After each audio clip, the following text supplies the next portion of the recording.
I am already scared of this game. Oh no. Okay. Okay, let's do this.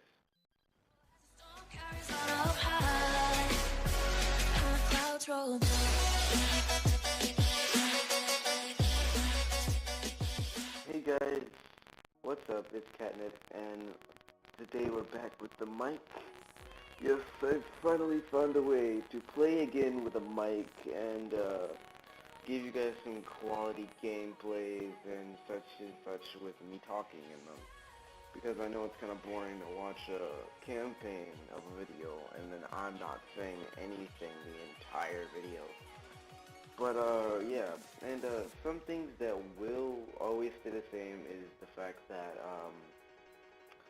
my videos that I recorded when I still had no mic will not have microphone anything in it because I can't put that in there. The editing will be a very just something really difficult that I don't know how to do. I looked up and tried to do it, and everything I tried doesn't work, so I'm sorry about that.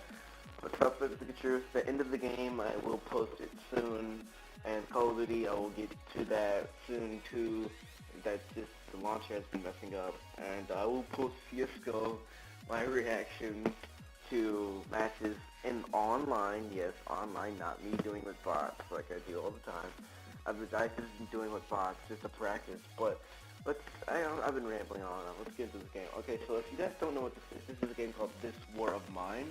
It's a game where you're in a war, but it's not like Call of Duty. It's like the reverse of Call of Duty. It's like Fallout Shelter, where you basically have to survive and build a shelter, and you have to survive using the war that you have, the war that you face personally. And I think this game is a really strategic and really cool game because there's six, wait, one, two, three, yeah, with six base you could start with. I've already played, like, I've gotten to day 33, and then all my characters died because I'm not really that good at this game. I just basically found out what it is. But I've gotten to phase 33 with this game, and you basically choose a set of 3 or 4 characters to start with, and this is how you play. So I've read up on all the characters, and I'll tell you what they do in the game. For now, these are all really good bundles to start with. The hardest one here yet would be probably this one or this one. Not because there's more people, and I don't know why this one would be hard to you guys from first sight. But I'll tell you why for right now. These three characters like to smoke cigarettes, and you'll have to find them so these characters don't get depressed and kill themselves. So they do that in this game. And these 4 characters, as they are really nice at 4 in the beginning, you can clear out more of the house you're starting with. They're not really good scavengers, and they're only really, this one is useless. This character, right, sorry, this is a picture of her right there. This character is basically useless unless you do good Samaritan events, and if she kills somebody with her, she'll kill herself. So this is like this safe side, if you really just are really safe with the game. This is really good if you want to scavenge a lot, or if you plan on scavenging a bunch. Because this character can scavenge, these 2 characters can guard, and this is the trading bundle. The only problem is there's a smoker in here, there's a smoker and a coffee truck in here, all smokers here, and there's none here. And they don't drink alcohol either, so they don't do anything. So yeah. The one I want to start with is I probably was going to go with the Pavle Bruno Marco. And I'll tell you why in a second. Yes, I don't mind losing my current progress. There's nothing that much in this game that you really want to not lose. It's gonna load for a little bit. It's gonna take a little bit. Yeah, so while it's loading, you basically are presented with this really cool day 1 kind of picture, and then they slide you past, and you get to see the house you started. Usually you get the same house based on the characters you choose. Oh, actually, I've never seen this one before. Have I? Oh, yes, I have. I've seen all the houses. I just been poking around. You basically will get this house if you choose the first two. It's like the broken piece up there, and there's a tree house in the back. That's how I remember it, the tree house in the back. And basically, you just want to read the story. This is the cool story. Every single time is different. How long does the siege lasted? It's hard to say when every day is a struggle for survival. The city is crawling with snipers, guys. Shelling is ordinary business almost every night. Phones don't work. There's a shortage of food and meds, and many people are left homeless.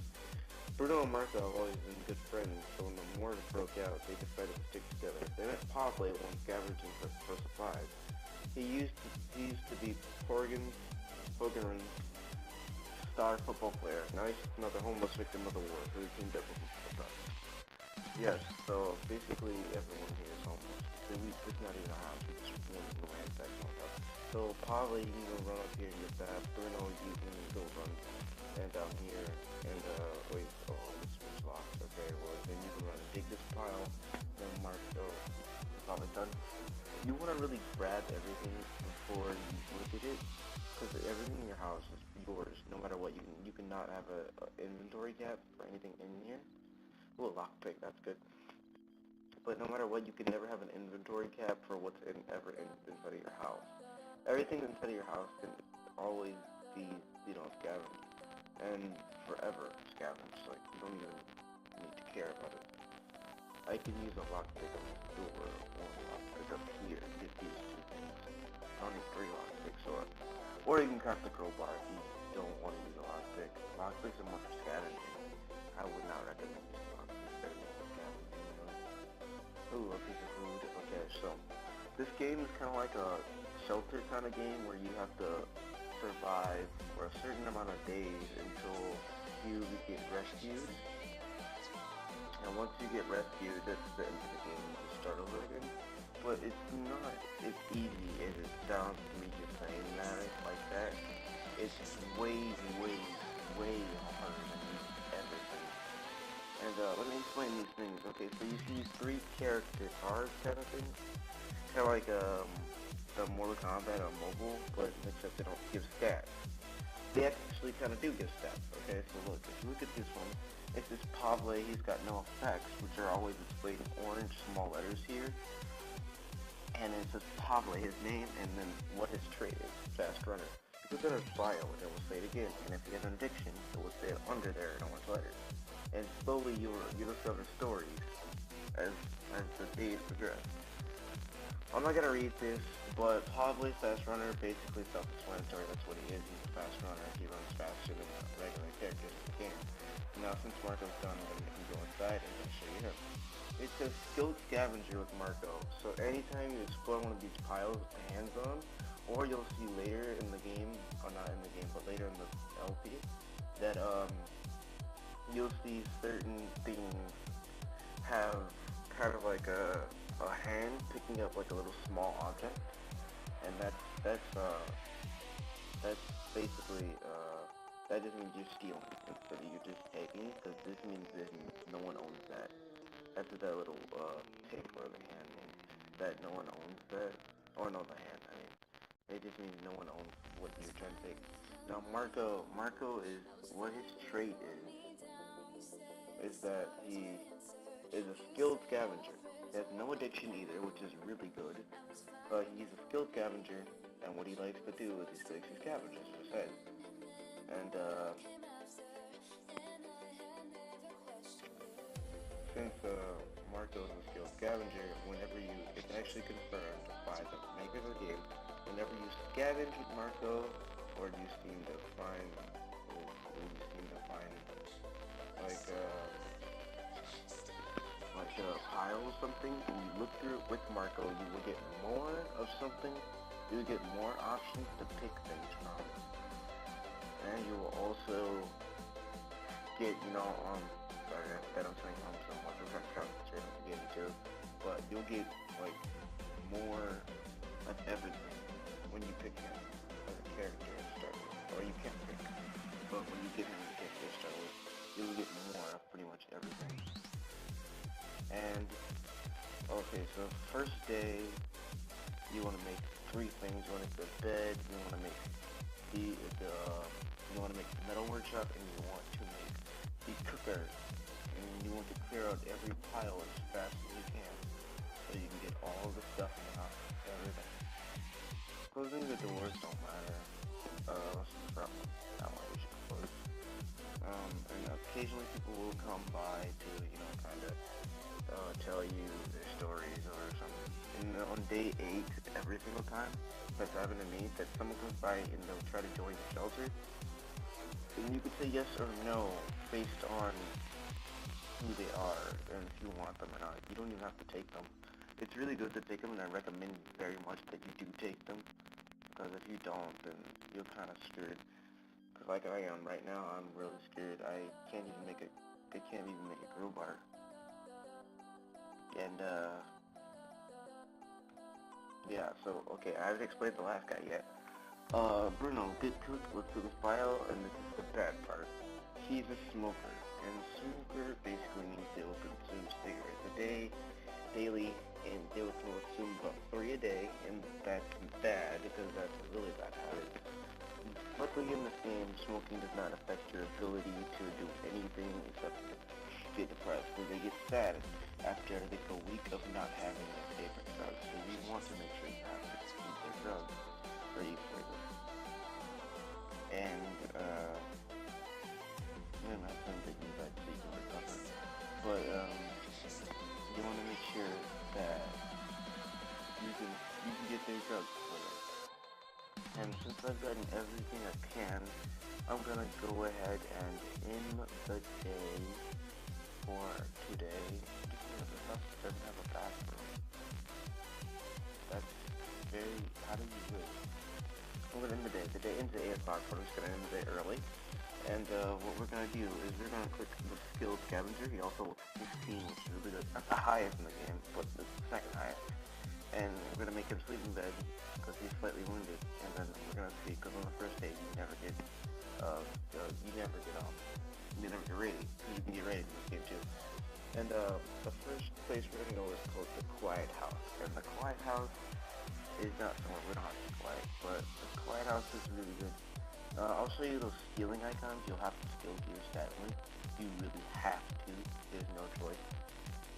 But today, on the first few days, what the mission is, you need to get food and you need to get parts. Now for me personally, I just need to get parts. If you want to be sneaky in this place, you really can, but there's no way to be sneaky. You always get caught no matter what. You can go here. It's like, it's not even a random number generator. It will always happen.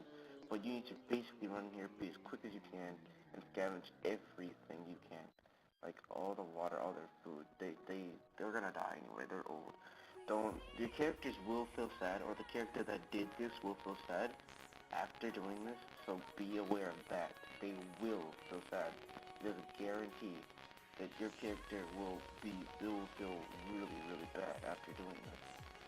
Even though you didn't really do that much wrong, you just stole from a bunch of old people. I mean, who wouldn't steal from old people, man? And this guy just walks around, follows you, and watches you do it. I mean, there's nothing to do. Oh, there's a cigarette. You can use that. There's nothing to do about it. Don't take the food. We have so little. And everything he says, he's just making my character feel morally bad about doing this. Just burst through here, go to the bathrooms. I recommend you run straight through, check the fridge, and get everything in the fridge, and check the bathroom. You'll get a lot of medicine. That's really, really good. And then you'll just have to run all the way downstairs, and you gotta walk really slowly. But you want to steal here. He's gonna run towards you now, but since he sees you out of his sight, I want you to run down here, and now after you've gotten all your bare necessities, which is your food and your components and parts, I want you to go ahead and just take everything else you can. Like, don't alarm them by like trying to break into anything, but you just take any kind of like wood or anything that's fine or anything like that. And there's a letter from Grandpa Bernard to Alan. We're happy to learn that you like living with my auntie. The weather's not that bad, it's just not fun for children. In fact, they say it will be over soon, so don't worry about us. Grandma is feeling better. She asked me not to tell you. but she's saving some flour to make those cookies you like. And for me, I promise you to repair the swing when you are back. Alright, so that basically means you'll go and check the refrigerator ASAP.